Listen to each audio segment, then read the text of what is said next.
శ్రీరామ రామ రామేతి రమే రామే మనోరమే సహస్రనామ తత్తుల్యం రామనామవరాననే.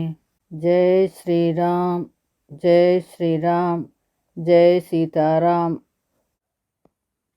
రామాయణ అనుభవం 210వ భాగము. అంతులేని భీకర సాగరాన్ని చూస్తుంటే వానరులకు గుండె జారిపోయింది. గడువు నెల గడిచిపోయింది. ఏమి చెయ్యడానికి తోచడం లేదు. అంతా చెట్టు కింద సమావేశం అయ్యారు. తరుల తాగుల్మాలు వసంతం వస్తోందని చెబుతున్నాయి. అప్పుడు యువరాజైన అంగదుడు కల్పించుకొని, మిత్రులారా, సుగ్రీవుని ఆజ్ఞపై బయలుదేరిన మనకు బిలంలోనే నెల గడిచిపోయింది. ఆశ్వయుజ మాసంలో మీకు పిలుపులు అందాయి. మీరంతా కార్యవిశారదులు, విఖ్యాత పౌరుషులు, రాజభక్తి పరిపూర్ణులు. ఇప్పుడు అకృతార్థులమై అందరము మరణించడం తప్ప మరొక మార్గం నాకు కనిపించడం లేదు. సుగ్రీవాజ్ఞను నిర్వర్తించకుండా ఎవడు సుఖంగా జీవించగలడు? అందుచేత మనకు ప్రాయోపవేశమే తక్షణ కర్తవ్యం. సుగ్రీవుడు సహజంగా తీక్షణ ప్రకృతి.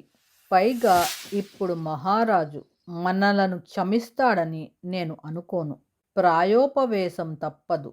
సంసారాలను విడిచిపెట్టి, ఇళ్ళు వాకిళ్ళు విడిచిపెట్టి, భార్యాపుత్రులకు దూరమై ఇటు వచ్చాము.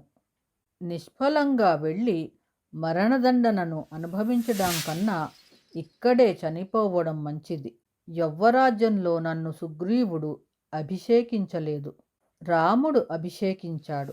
సుగ్రీవునికి నా తండ్రితోనూ నాతోనూ బద్ధవైరమే.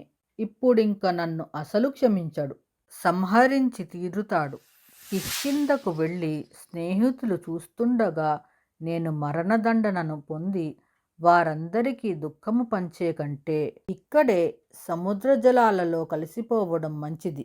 అంగదుని ఈ మాటలకు వానరులంతా దుఃఖపడ్డారు.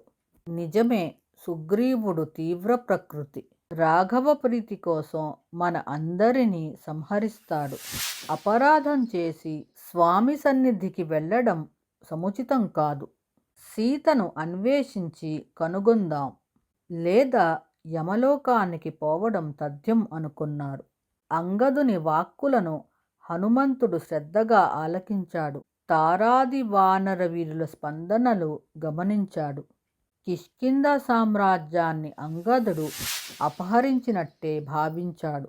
గ్రహణ, ధారణ, స్మరణ, ప్రతిపాదన, ఊహ, అపోహ, అర్ధవిజ్ఞాన, తత్వజ్ఞానాలు అనే అష్టాంగాలతో కూడిన బుద్ధి, బాహుపాయ మనోబంధరూప చతుర్భ సమన్వితత్వం ఉన్న అంగదుడు చతుర్దశ గుణోపేతుడుగా భాషించాడు. శుక్లపక్ష చంద్రునిలా ఎదుగుతున్నట్లు కనిపించాడు. పరాక్రమంలో తండ్రితో, బుద్ధి వైభవంలో బృహస్పతితో సమానుడైన ఇతడిని అనుకూలపరచాలి అని సంకల్పించి హనుమంతుడు మాట్లాడడం మొదలుపెట్టాడు.